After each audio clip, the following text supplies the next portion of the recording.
ఎవ్వరు కనిపిస్తలేదు. అందరూ పెద్ద లైన్ ఉంది కదా.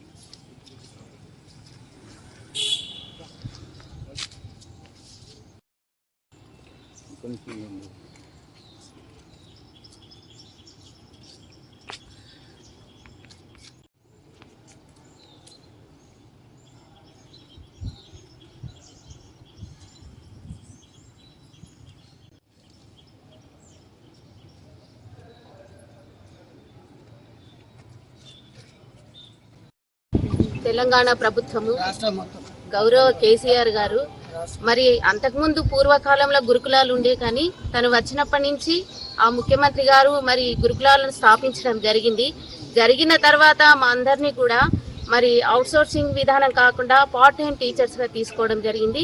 ఎగ్జామ్ రాసి కూడా మేము కంటిన్యూషన్ అవుతున్నాము. ఇప్పుడు అనుకోకుండా మా అందరినీ కూడా మరి రోడ్న పడివేయడం ఇది ఎంతవరకు కరెక్టో నాకు అర్థం కావట్లేదు. మా అందరి అసోసియేషన్ తరఫున కూడా మమ్మల్ని మళ్ళీ కూడా రిన్వైట్ చేస్తూ మరి మన సెక్రటరీ గారిని కూడా మేము అందరం కూడా విన్నవించుకుంటున్నాము.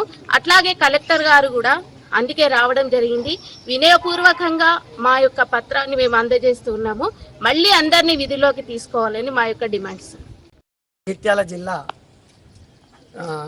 సోషల్ వెల్ఫేర్ గురుకుల పాఠశాల పార్ట్ టైం టీచర్స్ అందరము నిన్న సెక్రటరీ గారు అలుగురు వర్షిణి గారు మా సెక్రటరీ గారు అనుకోకుండా మా విధుల నుండి మమ్మల్ని తొలగించారు.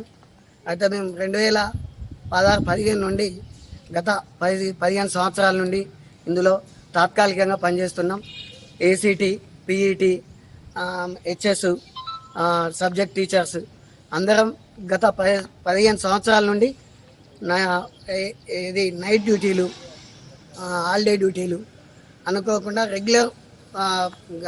రెగ్యులర్ టీచర్తో సమానంగా పనిచేస్తూ ఇన్ని రోజులు మమ్మల్ని అక్కడ పనిచేయించుకొని మమ్మల్ని ఇప్పుడు రోడ్డున పడేసిండ్రు. అయితే ఆ సెక్రటరీ గారు తీసుకున్న నిర్ణయంతో ఇప్పుడు మా ఫ్యామిలీస్, మా కుటుంబాలన్నీ రోడ్డున పడ్డాయి. ఇప్పుడు మాకు ఏంటంటే మమ్మల్ని మళ్ళీ తీసుకొని మమ్మల్ని పార్ట్ టైం అనేది తీసేసి కాంట్రాక్టు అవుట్సోర్సింగ్ విధానంలో మమ్మల్ని తీసుకోవాలని మేము కలెక్టర్ గారికి మేము వినయపూర్వకంగా వినతి పత్రం ఇవ్వడానికి వచ్చినాం. మా బాధలు సెక్రటరీ గారికి అర్థం చేసుకోవాలని కోరుకుంటూ మేము ఇదేదో ధర్నా అని కాకుండా కోరుకుంటూ మా బాధలను అర్థం చేసుకొని మమ్మల్ని మళ్ళీ కాంట్రాక్ట్గా మాకు ఉద్యోగ భద్రత కల్పించాలని కోరుకుంటూ మేము ఈ వినయపూర్వకంగా కలెక్టర్ గారికి మేము వినతి పత్రం ఇవ్వడానికి వచ్చినాం. ఎంతమంది జిల్లాలో? మా జిల్లాలో 200 మంది. ఈ జిల్లాలో 200 మంది టీచర్స్, ఏసీటీ, పీఈటీలు, హెచ్ఎస్లు అందరం teaching staff, non teaching staff అందరం 200 మందిని పనిచేస్తున్నాం గత 15 సంవత్సరాల నుండి. తెలంగాణ మొత్తం మంది 6,000 మంది తెలంగాణ మొత్తంలో.